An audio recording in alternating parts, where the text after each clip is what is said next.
Hello friends, welcome back to my YouTube channel. आज का video बहुत ही इंपॉर्टेंट होने वाला है क्योंकि हम इस वीडियो में बहुत सारे इंपॉर्टेंट टॉपिक डिटेल में डिस्कस करने वाले हैं। उसमें फर्स्ट है कि अगर आपकी इनकम मोर देन ₹7 लाख है फिर भी आप इनकम टैक्स कैसे सेव कर सकोगे एंड वो भी एक लीगल तरीके से आप कैसे इनकम टैक्स सेव करोगे।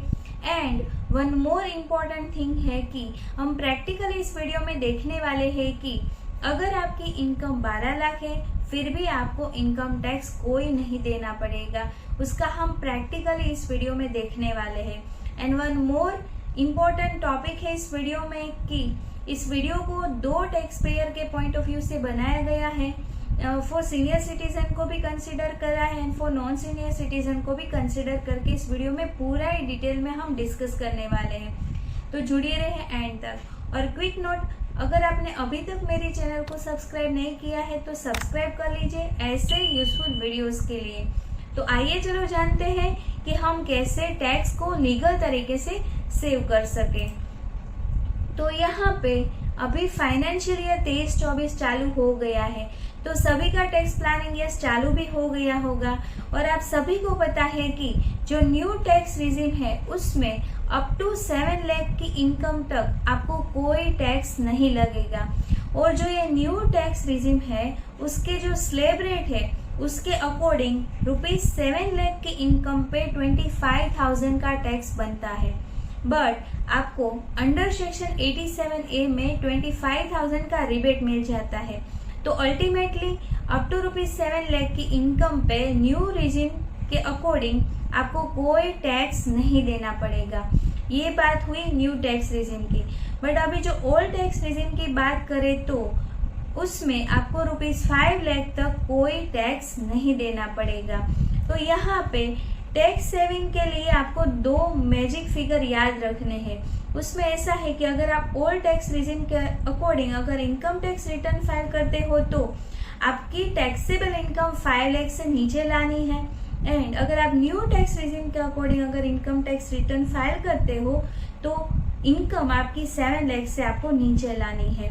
तो यहाँ पे न्यू रिजिम की अगर बात करें तो आपको यहाँ पे अगर आप सैलरीड पर्सन हो तो आपको यहाँ पे स्टैंडर्ड डिडक्शन ₹50,000 का मिल जाता है।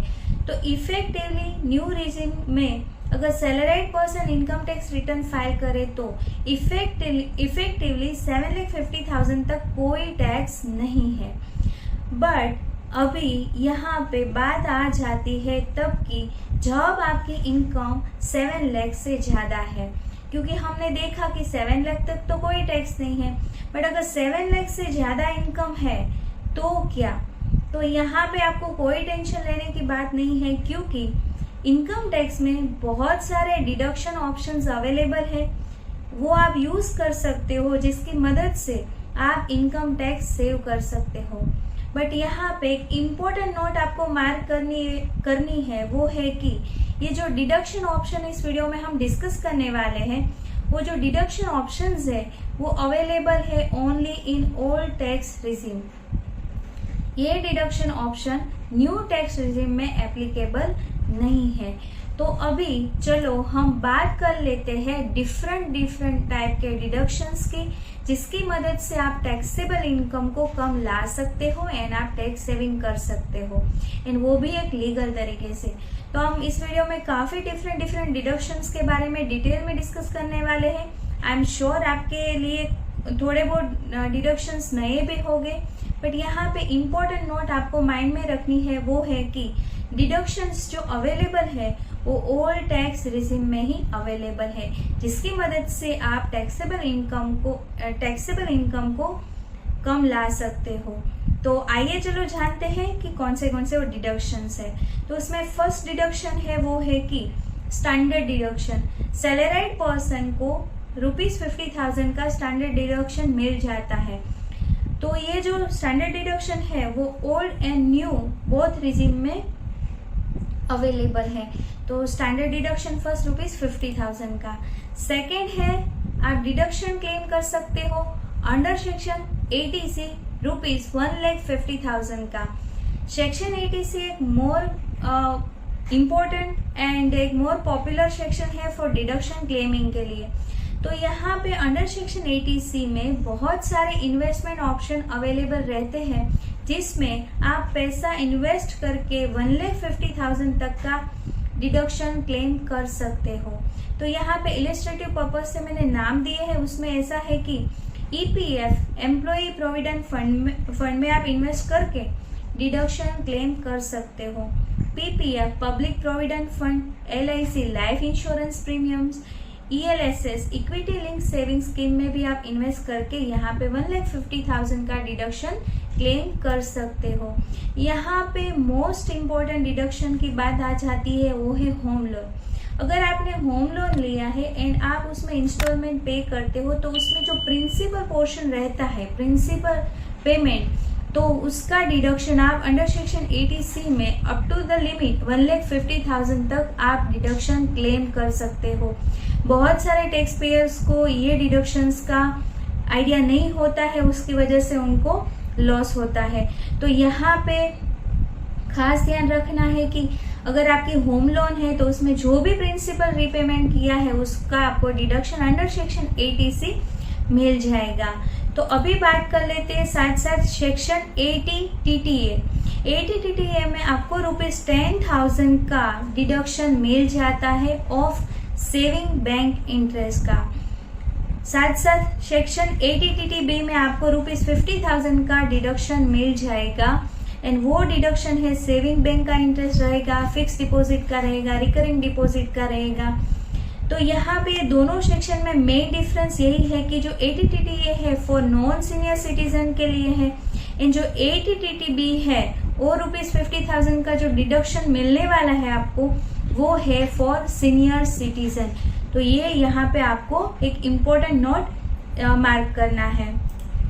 अभी बात कर लेते हैं सेक्शन 80D। 80D में आपको ₹50,000 का मेडिकल इंश्योरेंस प्रीमियम का डिडक्शन मिल जाएगा एंड 80D में ही आप 1 लाख तक मेडिकल प्रीमियम का डिडक्शन क्लेम कर सकते हो। बट यहाँ पे कंडीशंस ऐसी है कि फर्स्ट में कि अगर आपके पेरेंट्स सीनियर सिटीजन नहीं है तो आप खुद के लिए 25,000 एंड पेरेंट्स के लिए 25,000, यानी इफेक्टिवली आप 50,000 तक मेडिकल इंश्योरेंस प्रीमियम का डिडक्शन अंडर सेक्शन 80D में ले सकते हो। देन अगर आपके पेरेंट्स सीनियर सिटीजन है तो आपको डिडक्शन पेरेंट्स के केस में 50,000 एंड सेल्फ के लिए 25,000, यानी इफेक्टिवली यहाँ पे आपको 75,000 का डिडक्शन मिल जाएगा। और यहाँ पे जो ये बात 1 लाख की करी है उसमें ऐसा है कि अगर आप as a individual taxpayer senior citizen हो एंड आपके पेरेंट्स सुपर सीनियर सिटीजन है, तो यहाँ पे दोनों के केस में 50,000 यानी कि 1 लाख तक का आप मेडिकल इंश्योरेंस प्रीमियम का under section 80D deduction claim कर सकते हो। तो वेरी इंपॉर्टेंट है। अभी 6 डिडक्शन की बात करें तो under section 80C CD 1B में आप ₹50,000 का डिडक्शन क्लेम कर सकते हो अंडर नेशनल पेंशन सिस्टम में इन्वेस्ट करके। 7 नंबर डिडक्शन वेरी इंपॉर्टेंट है for salaried person, house rent allowance. यहाँ पे ऐसा होता है कि आपके एम्प्लॉयर आपको HRA का अमाउंट पे करते हैं, तो उस केस में एक पूरा कैलकुलेशन रहता है, उसके बेसिस पे आप हाउस रेंट अलाउंस का भी डिडक्शन क्लेम कर सकते हो। बट यहाँ पे बात आ जाती है कि metro city, non metro city, 50% 40% cost, salary plus DA, ये पूरा एक कॉन्सेप्ट आ जाता है एंड उसके बेसिस पे पूरा एक कैलकुलेशन करके आप यहाँ पे house rent allowance as a deduction claim कर सकते हो। यहाँ पे मैंने एग्जाम्पल के तौर पे ₹1 लाख का अमाउंट लिया है। 8th number deduction very important है कि जैसे हमने 80C में देखा था कि होम लोन अगर आपने लिया है तो प्रिंसिपल अगर आप पेमेंट करते हो तो आपको 80C में डिडक्शन मिल जाएगा।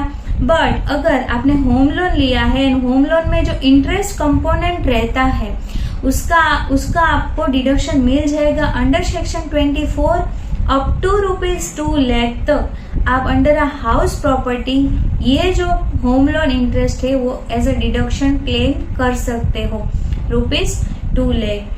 तो ये थे major deduction from my side. अगर इसमें कोई डिडक्शन रह गया है तो आप जरूर मुझे कमेंट करके बता सकते हो। तो ये था मेजर डिडक्शन। बट अभी ये जो डिडक्शन डिस्कस किए उसके बेसिस से जो एक प्रैक्टिकल कैलकुलेशन है वो भी मैं आपके साथ डिस्कस कर लेती हूँ, जो वेरी इंपॉर्टेंट है। यहाँ पे मैंने 2 सिनेरियो डिस्कस किए हैं। फर्स्ट सिनेरियो ऐसा है कि अगर आप individual as a taxpayer, आपकी एज लेस देन 60 ईयर है एंड सीनियर सिटीजन के लिए। तो यहाँ पे नॉन सीनियर सिटीजन के लिए बात करें तो अगर आपकी सैलरी इनकम 11,10,000 है एंड हमने जो डिटेल में डिस्कस किए वो जो डिडक्शंस है, अगर आप वो मैक्सिमम कैप तक अगर आप क्लेम करते हो तो आपको कोई इनकम टैक्स नहीं लगेगा। एंड फॉर सीनियर सिटीजन के लिए तो वेरी इंपॉर्टेंट है कि उनकी 12 लाख की इनकम पे जो हमने डिडक्शन डिस्कस किए वो भी एक मैक्सिमम कैप तक आप अगर क्लेम करोगे तो यहाँ पे भी आपको कोई इनकम टैक्स नहीं लगेगा। तो इम्पोर्टेंट नोट यहाँ पे ये मार्क करनी है कि ये पूरा ही कैलकुलेशन हमने पूरा ही डिडक्शन क्लेम करके एज पर ओल्ड रिजिम किया है, क्योंकि न्यू रिजिम में कोई भी डिडक्शन नहीं अवेलेबल है। तो मैं उम्मीद रखती हूँ कि आपको ये वीडियो समझ में आई है, और अगर आपको कोई भी क्वेरी है देन जरूर आप मुझे कमेंट करके पूछ सकते हो। आई एम श्योर आप आपके फैमिली एंड फ्रेंड्स के साथ शेयर करें ताकि वो भी अपना टैक्स एक लीगल तरीके से बचा सके। तो अभी मिलते हैं नेक्स्ट वीडियो में। Till then stay healthy, stay wealthy. Thank you for watching. Thank you.